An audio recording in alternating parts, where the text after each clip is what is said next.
Souvent, des personnes qui donnent la charité se sentent un peu roulées, se disent « Ah là là, j'ai donné la charité à telle personne » et en fait, ils n'avaient pas tellement besoin de charité. « Oh là, j'ai vu mon argent où il est allé, ah, je regrette d'avoir donné la charité. » Aujourd'hui, je vais vous donner le secret pour que l'argent arrive dans des bonnes mains.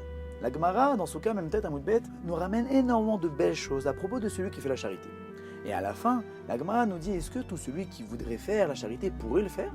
La Gemara ne dit que celui qui irait Shamaim, que celui qui craint Kadosh Baruch Hu. Et les commentateurs expliquent que celui qui veut vraiment faire la charité, qui s'efforce, qui se fatigue à faire la charité, alors là, aura le mérite de donner la charité à celui qui le mérite. Souvent les personnes donnent de la charité comme ça pour se débarrasser, ou juste pour se donner une bonne conscience d'avoir fait un V, d'avoir donné la charité, puisqu'on leur a réclamé de l'argent, ou puisqu'ils doivent donner un dixième de leur richesse, alors donneront comme ça un peu pour se débarrasser, sans vraiment se fatiguer. Alors là, peut-être cet argent-là arrivera en de mauvaises mains.